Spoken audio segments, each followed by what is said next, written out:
Lovers of all Marvel things had been waiting for eternity for the first trailer for Spider-Man No Way Home. Finally, after the second longest wait for a teaser in MCU history, Sony and Marvel Studios released the highly anticipated trailer in August.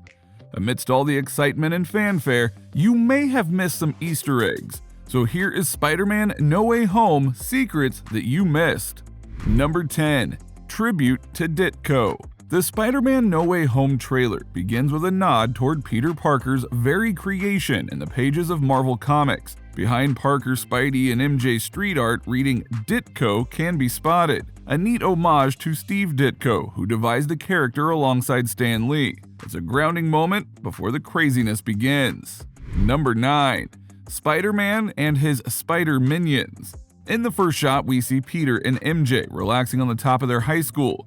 In MJ's hands is the latest edition of the New York Post with the headline, Spider-Man and his Spider Minions.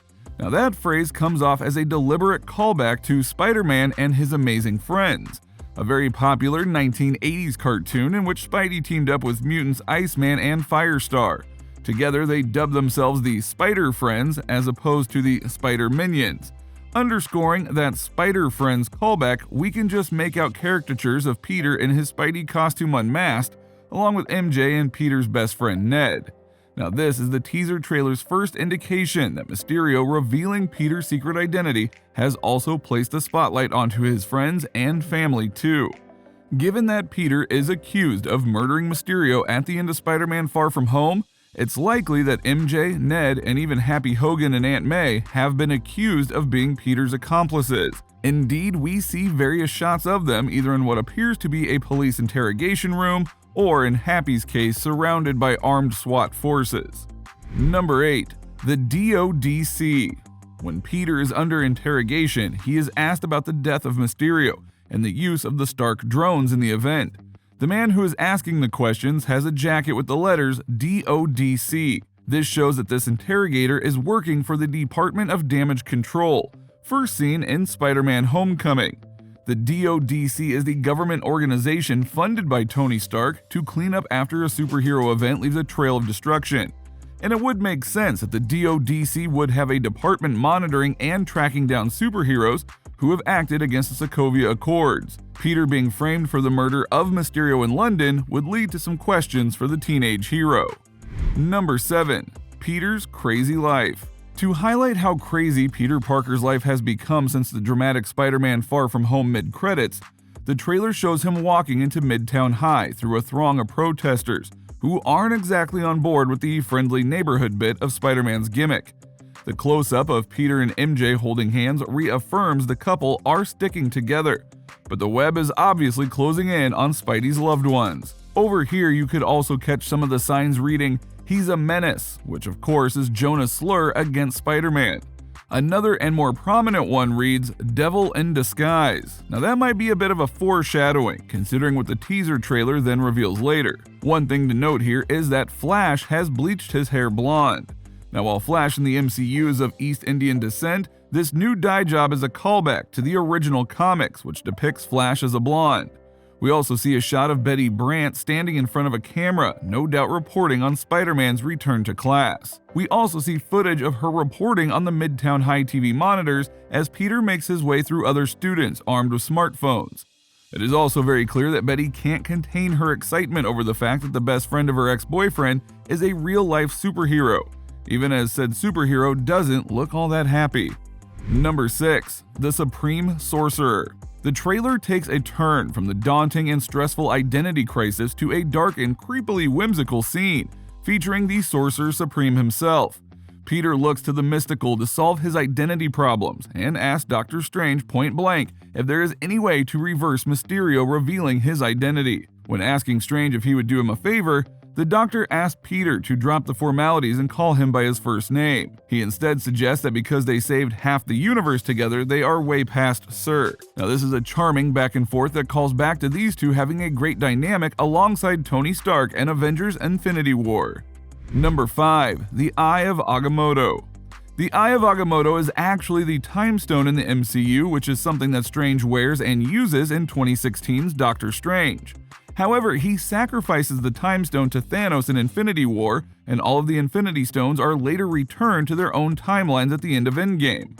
So in Strange's current timeline, he doesn't actually have the Time Stone. Perhaps he is just wearing the Eye of Agamotto for the drip, or maybe there's another reason that he's still wearing it. There seems to be a lot of timey-wimey stuff going on here. Number 4. Electro and Sandman. Electro is a classic Spider-Man comics villain, and Jamie Foxx played the bad guy in The Amazing Spider-Man 2. In that one, he was blue and shot blue electricity from his body. In a now-deleted Instagram post, Foxx had confirmed his involvement in No Way Home and stated that he wouldn't be blue in this version, which would align more with the classic comics look of Electro, who wears a yellow and green suit and shoots out yellow electricity from his hands instead of blue, hence the yellow lightning. And a scene of electric bolts crackling against police cars in a Daily Bugle news van might allude toward Fox's comeback. In the same shot where we get the yellow electricity, we see a great sandstorm. It looks like a face or body can just about be made out in all of the mayhem. Would that be the Sandman, who is another classic Spidey villain? In this scene, either Electro has really bad aim and his attack kicks up a massive wall of dust, or Spider-Man is seen being protected by Sandman. Interestingly, Sandman had made amends with Tobey Maguire at the end of his 2007 movie and might be continuing that redemption here by helping Tom Holland fight Electro. Sandman's character was played by Thomas Hayden Church in Spider-Man 3, and he may well reprise his role here too. Number 3 is Daredevil Peter's attorney. Now there are a couple of shots showing Peter in handcuffs protesting his innocence as he's questioned by the police. Later we see him looking through what looks to be several files of evidence brought to him by someone in a suit and tie. Either this is later during the interrogation, or Peter has finally gotten himself some legal counsel. And there are rumors that Peter's lawyer will be none other than Matt Murdock, aka Daredevil, played by Charlie Cox. This theory was bolstered by the arms of a mysterious individual in the trailer. MCU fans thought they saw Cox in the shot.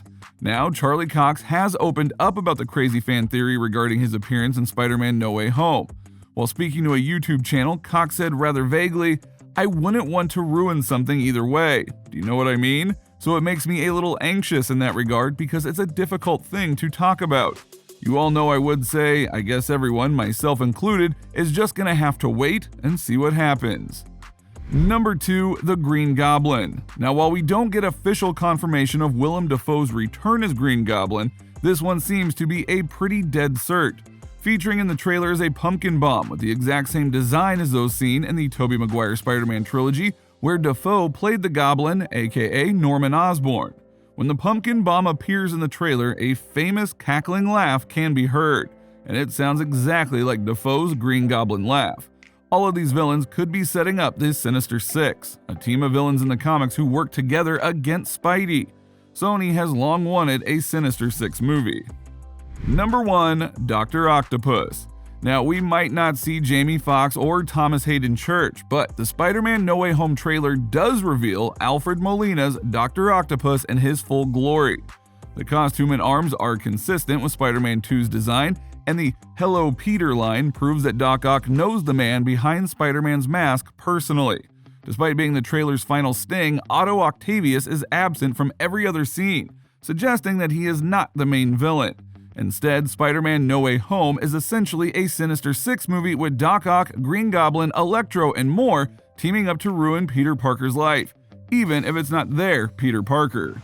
So, what do you think? What do you make of Spidey's latest adventure? Let us know in the comments below. We hope you enjoyed watching the video as much as we enjoyed bringing it to you. See you next time, and goodbye.